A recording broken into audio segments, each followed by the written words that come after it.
नमस्कार, मेरा नाम है कृष्णा और आप सभी का स्वागत है रामेश्वर तमिलनाडु में। ये 4 धामों में से एक है और यही वो स्थान है जहाँ पे प्रभु श्री राम ने ज्योतिर्लिंग का भी स्थापना की थी। तो ये एक ज्योतिर्लिंग भी है। इस वीडियो में मैं आपके साथ सारी जानकारी शेयर करने वाली हूँ कि जब भी आप रामेश्वर की यात्रा की प्लान कर रहे हो तो कैसे आपका पूरा दर्शन होगा, कौन से जगह आप देखोगे। साथ ही यहाँ पे धनुषकोटी भी है जो रामेश्वर से 20 किलोमीटर दूर है, जो लास्ट लैंड ऑफ इंडिया भी कहा जाता है। तो ये बहुत ही इंटरेस्टिंग प्लेस है। स्पिरिचुअल प्लेस होने के साथ साथ इंडिया का लास्ट लैंड भी यहीं पे है। तो इस वीडियो में मैं आपके साथ सारी जानकारी शेयर करने वाली हूँ कि जब भी आप रामेश्वर आते हो तो इस जगह की यात्रा आप कैसे प्लान कर सकते हो, कौन से प्लेसेस आप देख सकते हो, धनुषकोटी के बारे में जानकारी होगी। तो सारा इन्फॉर्मेशन मैं आपके साथ शेयर करने वाली हूँ। तो वीडियो को इन तक देखते रहना, सारी जानकारी पाने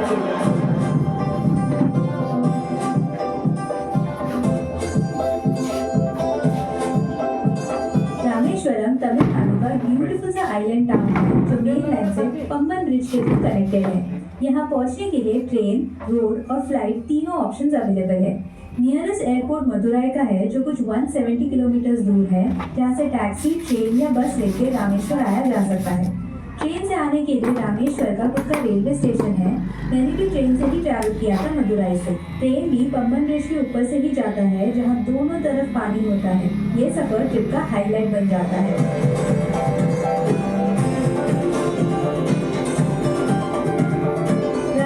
के सबसे पहले अपने होटल में चेक इन करो। आई वुड सजेस्ट कि मंदिर के पास ही होटल बुक कर लो ताकि ज्यादा ट्रैवल ना हो और चल के मंदिर जाने में आसानी हो। मैंने बुक किया था होटल रुद्रिया रेसिडेंसी। ये मंदिर से कुछ 8 से 10 मिनट की वॉकिंग डिस्टेंस पे है।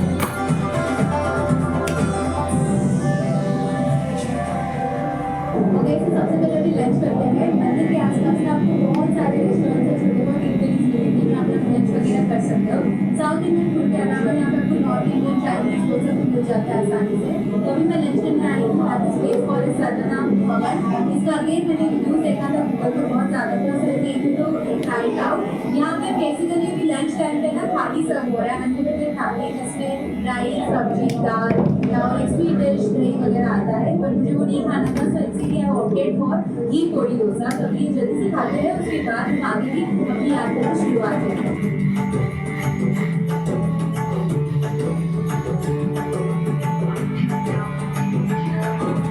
ऐसा माना जाता है कि जब भी आप रामेश्वर आते हैं, रामेश्वर में ऐसी गली से पहले आपको कुछ जगह पे आना पड़ता है। ये है अपनी तीर्थ। ये वो जगह है जहाँ पे भगवान राम ने स्वयं स्नान किया था जब भी वो रावण का वध करके। ऐसा भी कहा जाता है कि इसीलिए जगह का नाम अग्नि तीर्थ भी है। तो सबसे पहले जब भी आप दर्शन करने आते हो यहाँ पे आइए और यहाँ पे आप स्नान कीजिए और फिर अपनी यात्रा की आगे शुरुआत कीजिए।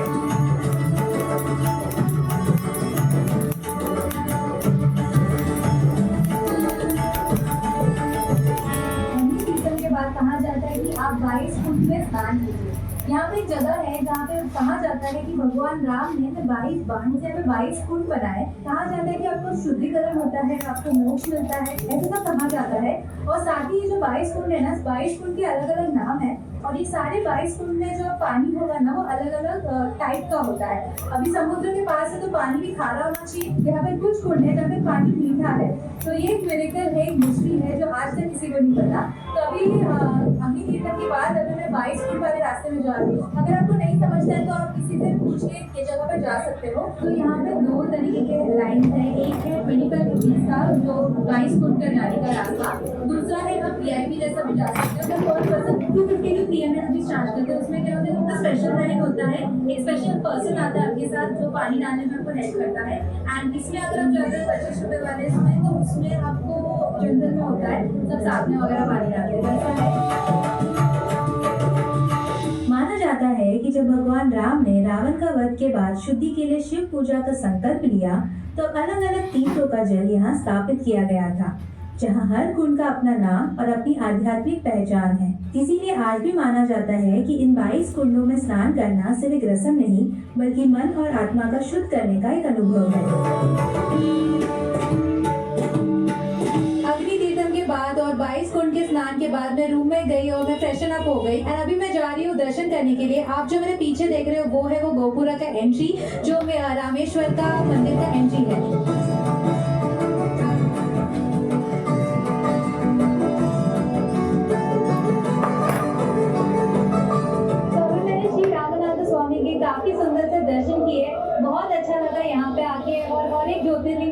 करने का मुझे आज मौका मिला, तो उसकी भी खुशी बहुत ज़्यादा हो रही है। एंड अंदर आप लोगों को मैं लाइन के बारे में बता दूँ तो यहाँ पे दर्शन करने के लिए 3 प्रकार की लाइन है। एक है जनरल एंट्री और दूसरा है आपको टिकट वाला एंट्री। जनरल एंट्री में आपको ऑलमोस्ट आधा घंटा से 1 घंटा मिनिमम लगता है एंड भीड़ के हिसाब से वो ऊपर नीचे होता रहता है। और दूसरा है स्पेशल एंट्री और एक है क्विक दर्शन एंट्री जो टिकटेड एंट्री होता है। तो स्पेशल एंट्री होता है 100 रुपीज़ का और क्विक दर्शन एंट्री 200 रुपीज़ का होता है। वैसे देखा जाए तो ज़्यादा डिफरेंस है नहीं 2 चीज़ के टिकट में, बट हाँ जब भी ज़्यादा भीड़ होता है तब थोड़ा सा फर्क पड़ सकता है। जब मुझे शादी का उतना ज़्यादा भीड़ था नहीं, तो जिन्होंने जनरल एंट्री लिया था उनको तो बस आधा घंटा लगा और मैंने 100 रुपीज़ का टिकट लिया था, तो मुझे ऑलमोस्ट 15 मिनट्स लगा पूरा दर्शन होने को। बट काफ़ी सुंदर सा और अच्छा सा दर्शन हुआ। और एक बात आपको बता दूँ कि जो अंदर जो अरेंजमेंट था लाइन का वो बहुत ही सिस्टमैटिक है। सारे एक ही लाइन में एक के पीछे एक जाते हैं, तो बिल्कुल धक्का-धुक्की कुछ नहीं होता है। तो आज मैंने श्री रामनाथ स्वामी ज्योतिर्लिंग के भी दर्शन किए तो बहुत अच्छा लगा।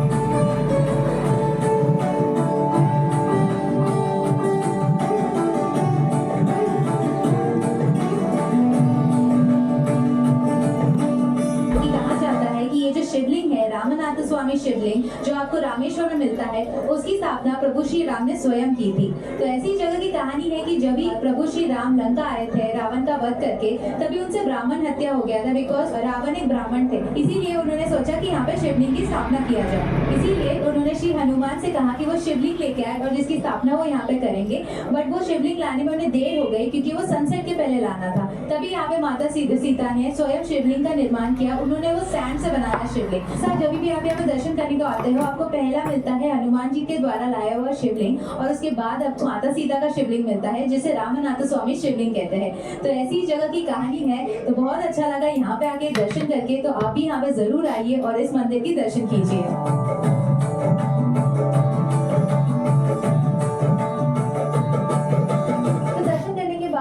ऐसा कुछ नज़ारा मिलता है। यहाँ पे मोर देन 1000 पिलर्स है। आप मेरे पीछे भी देख सकते हो कितना खूबसूरत लग रहा है एंड सारे पिलर्स को इतने अच्छी तरीके से खूबसूरत तरीके से पेंट भी किया है, तो बहुत ही अच्छा लग रहा है यहाँ पे। अब यहाँ पे फोटोज वगैरह निकाल सकते हो। यहाँ पे थोड़ा रश होता है तो आपको फोटो निकालने का मौका नहीं मिलेगा, बट मैं एकदम आउटसाइड वाले पार्ट में आई हूँ और आप देख सकते हो मेरे पीछे कोई नहीं है एंड अभी ऑलमोस्ट 7:30 हुए हैं and this is how it is looking. So it's looking so beautiful. But हाँ, अगर आप दिन में आओगे तो आपको ज़्यादा अच्छा दिखेगा क्योंकि सूरज की किरणें अंदर आएगी। बट रात को भी this place is beautifully lit up as you can see all around.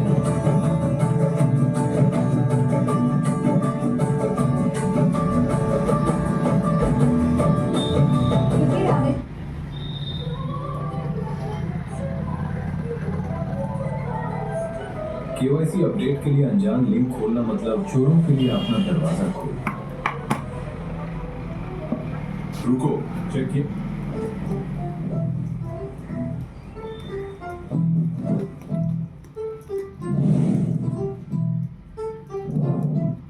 समुद्र के वहाँ पे है, इसीलिए आपकी दुकानों में आपको बहुत सारे शेल के प्रोडक्ट्स वगैरह मिलेंगे। जैसे आपको शेल के कीचेन्स मिलेंगे, होम डेकोर मिलेंगे, तोरण वगैरह मिलता है, साथ ही वो जो शंख होता है वो सब भी मिलता है। तो उसका बहुत बड़ा वैरायटी है। आपको स्ट्रीट वेंडर तो दुकानों में मंदिर के आसपास ये सब बहुत सारे मिलेंगे शॉपिंग करने के लिए।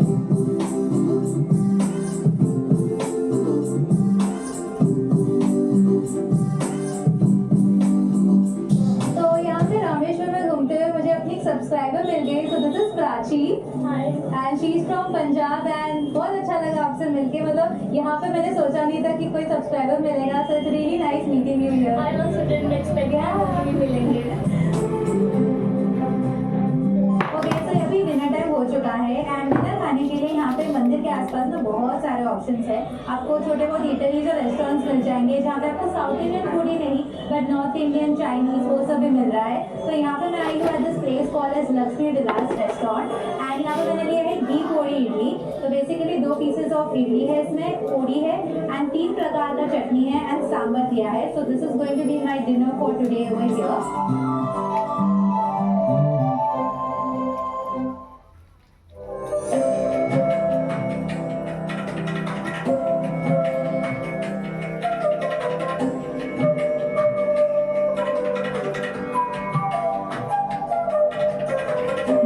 सबसे पहले नाश्ता नाश्ता किया और अपने होटल से चेकआउट करके यहीं पर लोकली गाड़ी बुक किया धनुष कोडी का डे ट्रिप करने के लिए, जिसमें धनुष कोडी के साथ और भी कई सारी जगहें हम देखने वाले हैं और लास्ट में रेलवे स्टेशन ड्रॉप होगा, जिसका प्राइस मुझे 2100 पड़ा।